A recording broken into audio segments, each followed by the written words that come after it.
From Australia, this is the Wireless Institute of Australia with the weekly news service. This broadcast is in text, audio and video and is accessed on WIA.org.au.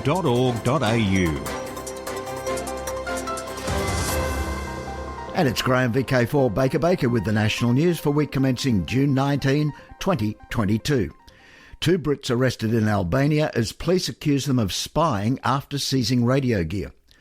2 Britons were quizzed on allegations of espionage by officers at Tirana International Airport in Albania after police discovered sophisticated Kenwood radios in their luggage.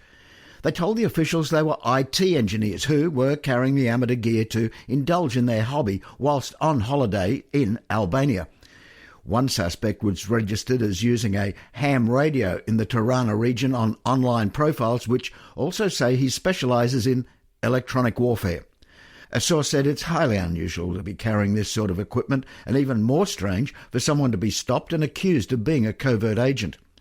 The 2 Britons were held on May 30 and then allowed to return to the UK. However, they remain under investigation, police say. Their Kenwood was sent to the Albanian Criminal Laboratory for further examination. Jason, VK2LAW, joins us now with much more international news here on VK1WIA. Hello. Commencing international news from Region 1, ITU's ham radio station celebrates 60 years on air. United Nations Specialised Agency for Information and Communication Technologies owns and operates 4 Uniform 1 India Tango uniform at the headquarters of the International Telecommunications Union. It started broadcasting on the 10th of June 1962 and was officially inaugurated the following month by the UN Secretary-General, UTANT, and ITU Secretary-General Gerald Gross, himself a ham radio enthusiast, callsign Whiskey 3 Golf Golf. From its long-time home on the 5th floor of the Varembe building in Geneva's International District, this unique broadcasting outlet still today serves as a model of the highest standards of amateur radio station operation everywhere. 4U1 ITU's first contact, or QSO, was made with German station Delta Lima 4 Victor Kilo. Further QSOs followed, amounting to over 1,300 contacts worldwide in the first 24 hours. In the 6 decades since, ITU's radio station has made over 1 million contacts using CW, SSB and digital operational modes with radio amateurs around the world. Use it or lose it, Begora. The Irish Radio Transmitters Society say it's not too often these days to hear our beautiful native Irish language spoken on amateur radio.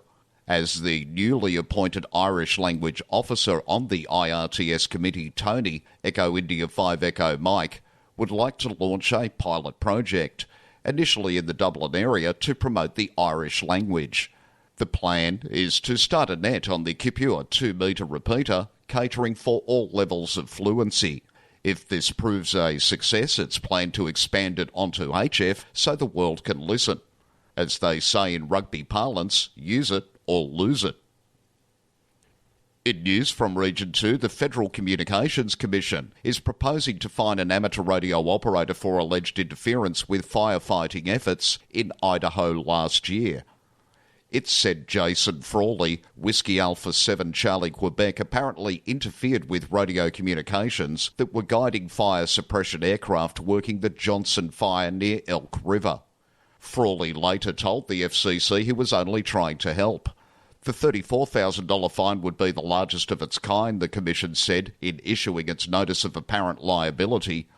All 4 commissioners approved the NAL. Frawley now has the opportunity to respond, and the FCC would then consider final action. Commenting on the notice, Chairwoman Jessica Rosenworcel wrote, "You can't interfere with public safety communications, full stop. So today we propose the largest fine of its type for this interference that put fire suppression and public safety itself at risk." The Commission says Frawley, the owner of Leader Communications, licensee of 8 microwave licences and 1 business licence, told the FCC he did not mean harm and instead meant to help the firefighters by providing with details regarding Elk Butte. In news from Region 3, amateur radio activists who are members of the ORARI, the Indonesian Amateur Radio Organisation, met at the Indonesian Home Brewers Club event at South Jakarta Sunday, June 5. Home brew is the activity of radio amateurs who assemble home devices to channel a hobby in the field of radio engineering. This event is a vehicle for education and trials of radio devices. It's an honour for those who can present their work in this performance. The event, titled Friendly in the Air, Familiar on the Ground, was attended by 400 members of ORARI, the SAR team and electronics observers. For VK1WIA National News, in Sydney I'm Jason, VK2LAW. VK1WIA. Why did sunspots disappear for 70 years? EOS reports 5 decades of data revealed a star undergoing a pause in magnetic activity similar to what the Sun experienced almost 400 years ago. Every 11 years, the number of spots dotting the surface of the Sun increases and decreases like clockwork. Astronomers have been tracking the 11-year sunspot cycle for more than 400 years, using it to better understand the chaotic magnetic field the Sun puts out.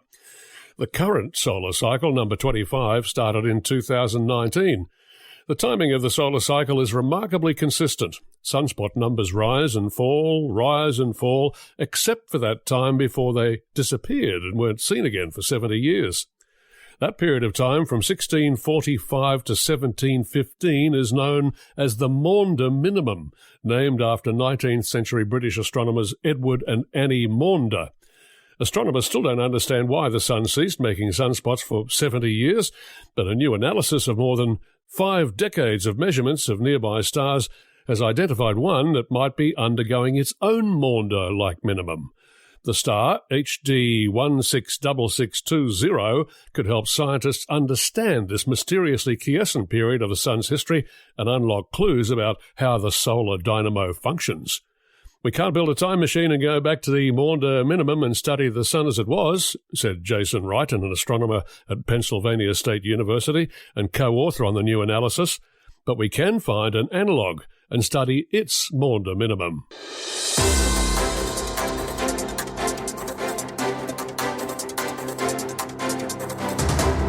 This is the home service of the Wireless Institute of Australia through VK1WIA. Now operational news with Felix, VK4FUQ. Hello there. WIA VHF UHF Winter Field Day next weekend. 0200 hours UTC Saturday 25 June through 0159 hours UTC Sunday 26 June. IAR UHF World Championship next contest is July 9 and 10. WIA Trans-Tasman Low Band Contest 16 July. The Trans-Tasman Contest, held on the third weekend in July, aims to encourage low band activity between VK and ZL. RSG VIA Contest is July 30-31. WIA RD or Remembrance Day Contest Saturday-Sunday August 13-14. Alara Contest August 27-28. WIA NZAAT Oceania Contest. Phone first full weekend in October, 0600 hours UTC Saturday to 0600 hours UTC Sunday. CW. Second full weekend in October, 0600 hours UTC Saturday to 0600 hours UTC Sunday. Log deadline for all logs 31 October. WIA VHF UHF Winter Field Day next weekend. This is Roger Harrison, VK2ZRH, manager of the VHF UHF Field Days. As most of you know, the VHF UHF Field Days are held 3 times a year, not twice, in summer, winter and spring.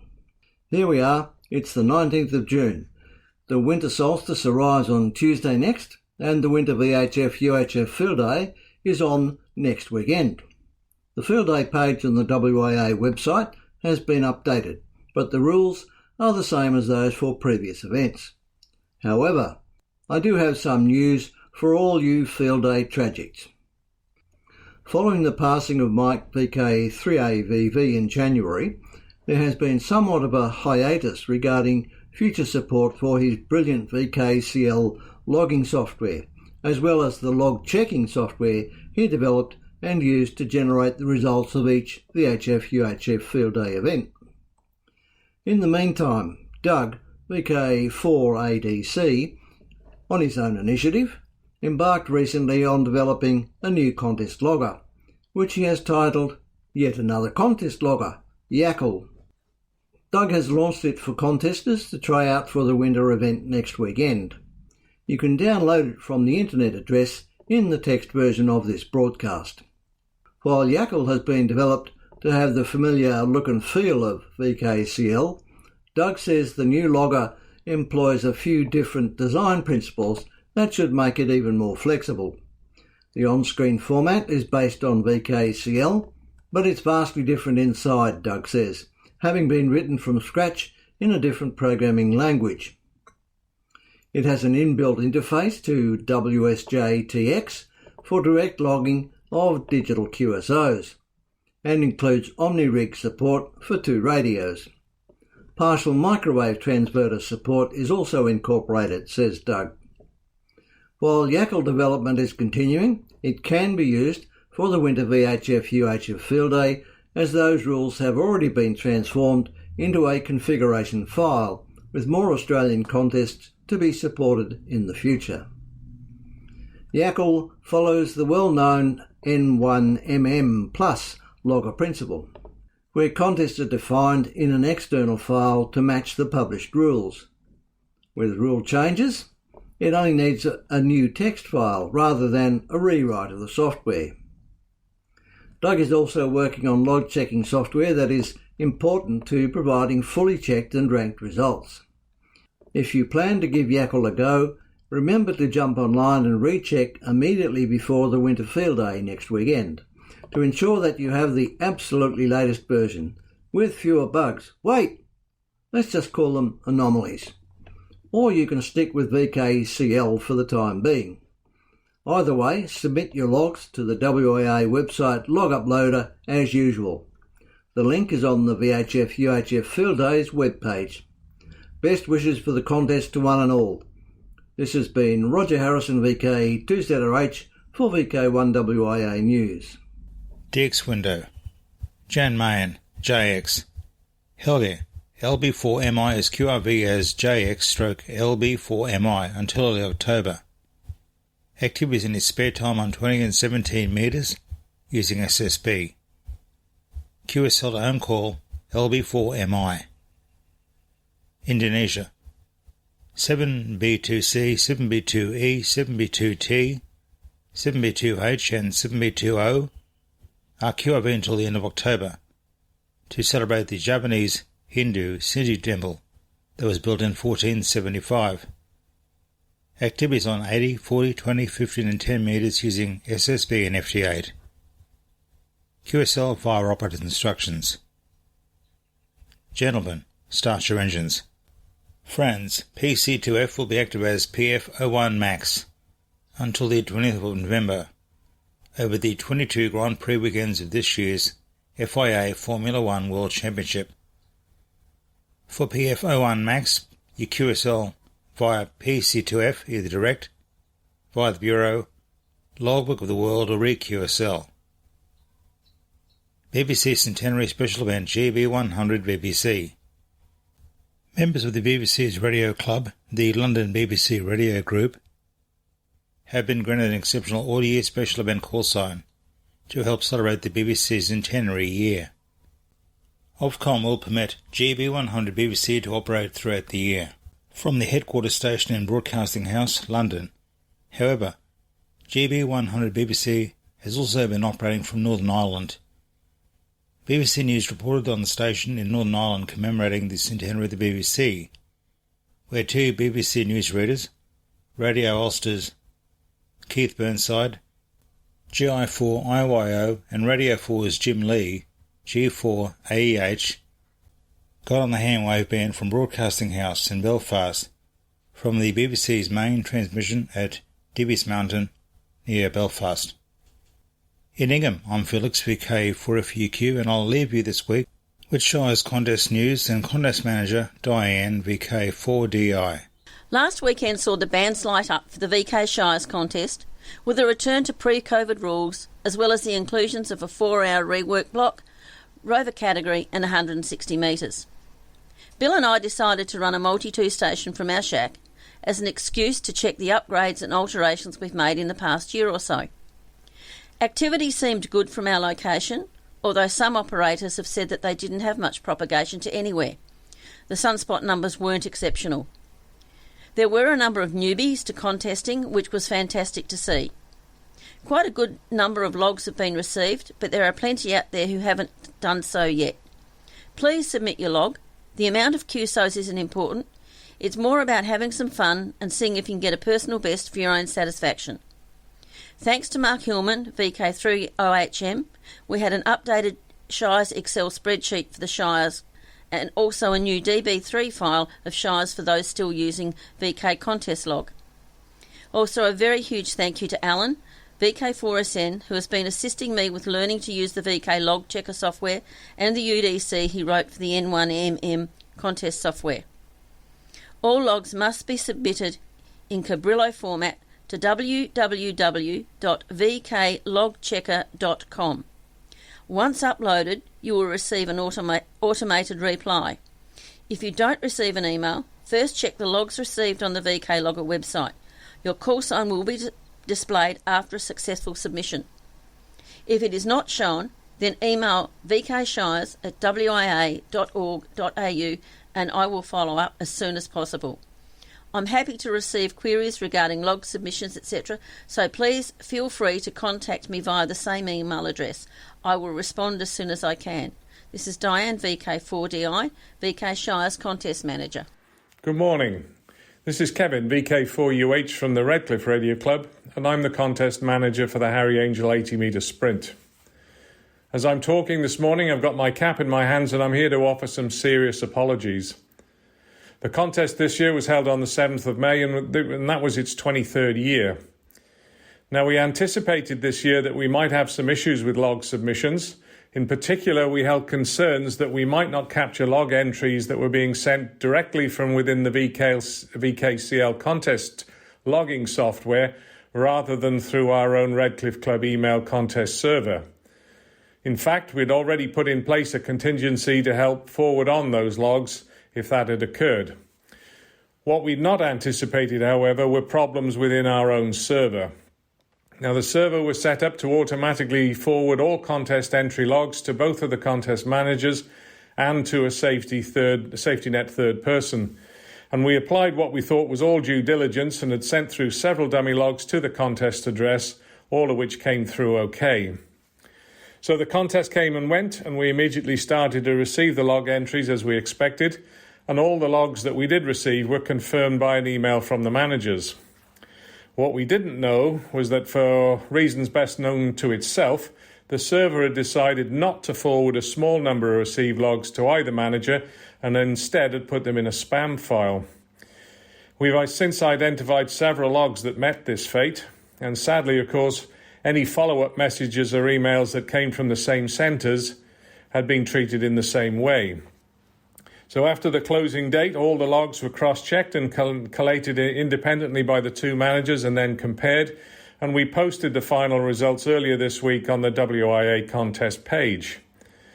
It was not until this point that we became aware that we had a problem and that a small number of entries, some with very high scores, had not been captured at all. Not surprisingly, very soon after that, we received a number of complaints for some justifiably aggrieved contesters, and complaints for which we are very grateful. Now, our immediate response was to suspend the reporting process, and we searched for an explanation on all of the missing log files. We extended the closing date by a further 2 weeks and put out a call to any participants not in receipt of a confirmation email to resubmit their logs. So our intention now is to amend the log results as we receive any missing files and republish the final results on the Harry Angel contest page after the new closing date has passed. So we ask everyone who entered the Harry Angel this year to check the updated provisional result files on the contest webpage and confirm that your log has been captured. And if it's not there, contact us straight away. Every log that we have already appears there.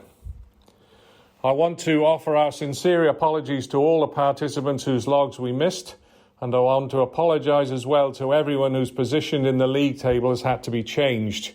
But we did have to be fair to everyone. We also wish to give our undertaking to revise the entire log submission process before the 2023 contest, and by that time we intend to have a 100% reliable, fully automated submission and cross-checking system in place.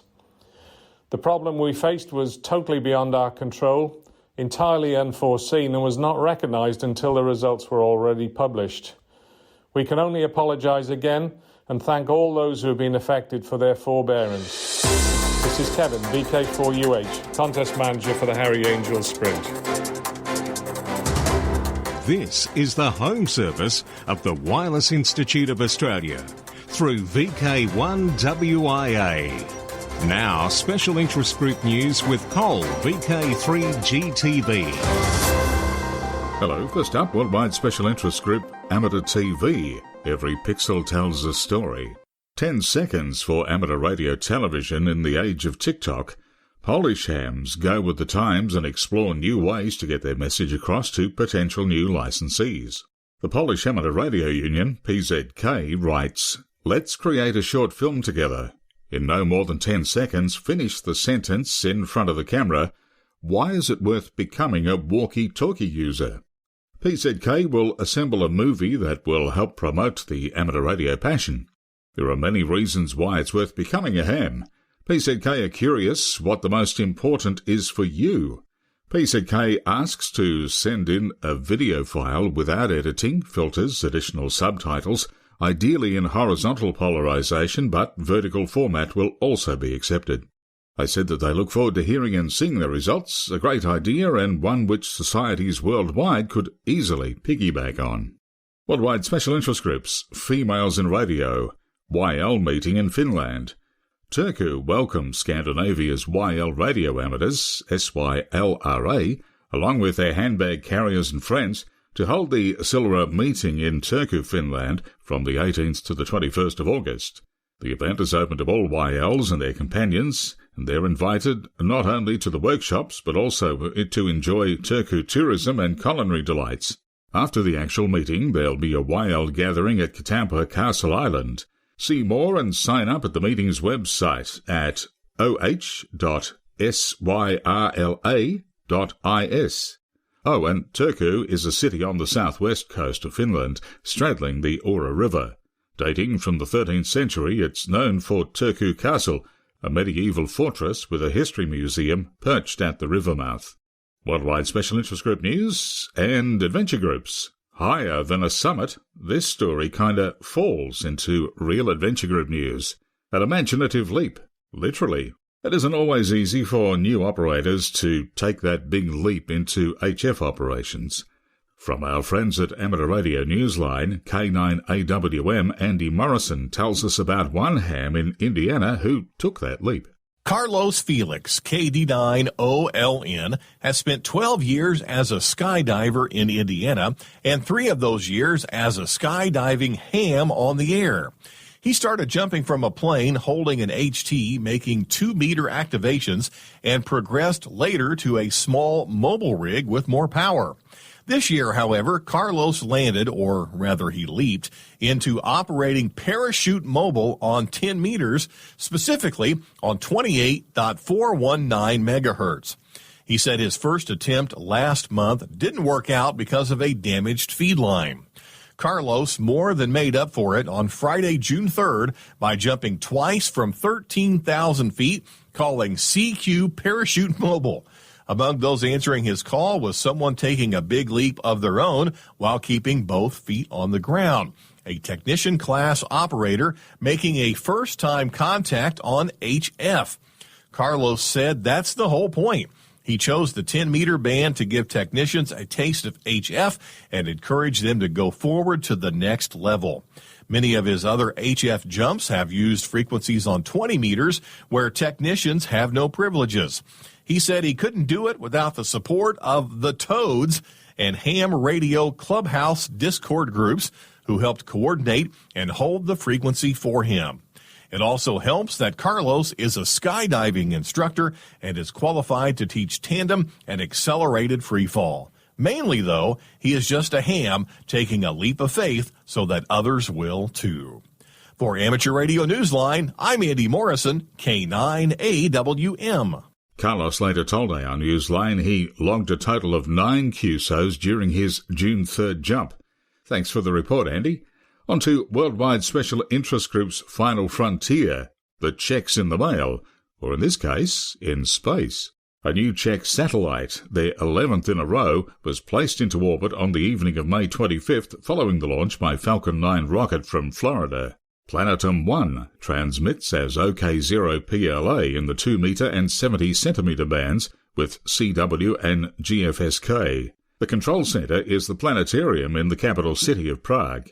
The Hubble telescope has broken its own record, detecting an individual star 12.9 billion light-years away. The very Lord of the Rings-sounding star, Earendel, existed when the universe was just 900 million years old, around the same time as the Milky Way started to form. It's only visible due to gravitational lensing. As we made mention of last week in this bulletin, you'll be aware that FunCube 1 has been transmitting a special fitter message to commemorate Her Majesty the Queen's Platinum Jubilee earlier this month. Everyone who receives this message and uploads it to the data warehouse using the dashboard can generate a certificate to remember this historic event. The special message includes a link to a website that has full instructions. It's intended to keep this message active until the end of June. Operators may have noticed that the spacecraft is now in high-power telemetry mode when in the sunlight, and the high-power telemetry setting will assist listeners to decode the data more easily. The information you are providing is invaluable to the FunCube team and will greatly assist in managing the spacecraft through its middle age after more than 8 years in space. Back on terra firma, it's Worldwide Special Interest Group's YOTA, Youngsters on the Air. With the latest YOTA news, it's over to Alec, VK2APC. Thank you, Cole. An ARRL Youth Outreach Forum at Dayton Hamvention highlighted resources and ideas for attracting and developing young hams and is available on YouTube for all of us to watch. ARRL Education and Learning Manager Steve Goodgame, Kilo 5 Alpha, Tango Alpha, led the crowd of attendees through a highly interactive session discussing strategies, tools, and reasons for engaging WIA youth. Centered around the theme of how and why to engage youth in amateur radio, forum attendees participated in discussion groups and shared their findings throughout the forum. The entire presentation was recorded by Josh, Kilo India 6, November Alpha Zulu. Please watch the Amateur Radio Youth Outreach, the Why and How, ARRL Education and Learning. The link is in this week's text edition of the WIA National News. For VK1WIA National News, I'm Alec, VK2APC in Sydney. Now back over to you, Cole. Thanks, Alec. And from youth to those of us who've been around a tad longer, it's Worldwide Special Interest Group's Radio Amateur Old-Timers. Quarter Century Wireless Association Incorporated, QCWA, provides donation to support ARIS. Amateur radio on the International Space Station, ARIS USA, is very pleased to announce that the Quarter Century Wireless Association has made a highly notable contribution of $4,500 to support the ARIS program. QCWA President Ken Olkey, VE6AFO, presented the generous gift to ARIS USA at Hamvention during the ARIS Forum. ARIS is the acronym for Amateur Radio on the International Space Station. Ken hopes the funding will catalyse individuals and other groups around the globe to follow suit and contribute to ARIS. For WIA National News, I'm Cole, VK3GTV. Social scene. In VK6, Perth Tech happens October 21 through 23. In VK7, the Maina Hamfest, Saturday, November 19. VK3, Rosebud Radio Fest, November 20. And in 2023, Alara Meet 2023 happens in November, Saturday the 4th, Sunday the 5th in Hobart. Alara Meet 2023. Now till next we meet, I'm Graham, VK4BB. Walk softly.